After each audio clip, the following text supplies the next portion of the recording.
What is good, everybody? Welcome to another trade recap.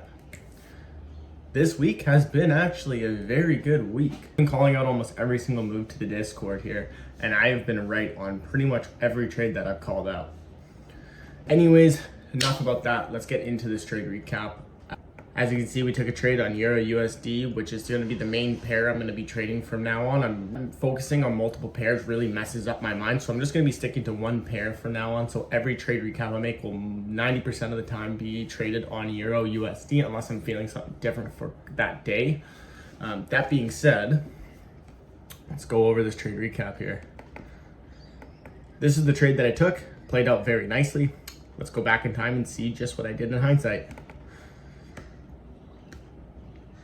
On the daily time frame, I had that same kind of bias where I was thinking, we tapped into this like support zone down here, and we're starting to make a push back to the upside, and I'm thinking we still have room for retracement. We've had 2 consecutive bullish days where there is potential room for retracement. Coming to the 4-hour time frame, I noticed that we took out this liquidity here. We took out this high here where there could have been potential orders relying above there. Same goes for the 1 hour. Took out this high here as well. So there's 2 confluences there saying that price has a potential of going down. So coming into the session, I seen that we did take this low out here, which was this 15-minute low. So my thought process was that we could be taking this low. Price will take the liquidity from this low, push it up higher, entering some sort of PD array or taking out potential more liquidity up here, so then we can send price to the downside. And the reason why I was thinking that we potentially have room to go to the downside is because if you look at the 4-hour time frame, the next major low isn't till all the way down here on the higher time frame. On the lower time frame, yes, there is areas that we can target down here, but on the higher time frame, this is kind of the next draw on liquidity or the order block right here. So what I wanted to see was A, price come up to this order block here on the 15-minute, retrace off this order block, boom, tank there. Or B, look for maybe a 5-minute sweep of liquidity into a PD array as well. As you can see here, came up, tapped into that order block. As soon as we tapped into that order block, I had reasoning that price will potentially want to go to the downside.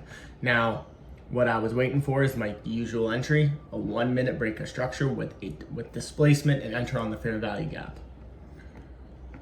Once I seen this price movement right here, I was looking at this fair value gap here and this one up here. I was thinking of entering the trade off of this fair value gap here, but I wanted to wait potential reaction off this fair value gap before I got into the trade. So once I seen price start pushing and rallying up, now my interest is going towards this fair value gap up here. And if we can look to respect it and we trade past the 50% level of this one, I was going to look to enter the trade. As you can see, price started trading below, which is where I took my trade right when this candle closed here. And I targeted a 1 to 2 just like I usually target. And I wanted my stop loss above this 15-minute fair value gap. So after I entered that trade, price just literally tanked right away. Very, very happy with how this trade turned out because I followed every single one of my rules. I took the trade when I was supposed to take the trade, and there was an extra confluence added as it traded into the first fair value gap and then started retrading into the second one. That's an extra confluence, and I love entering on a confluence like that.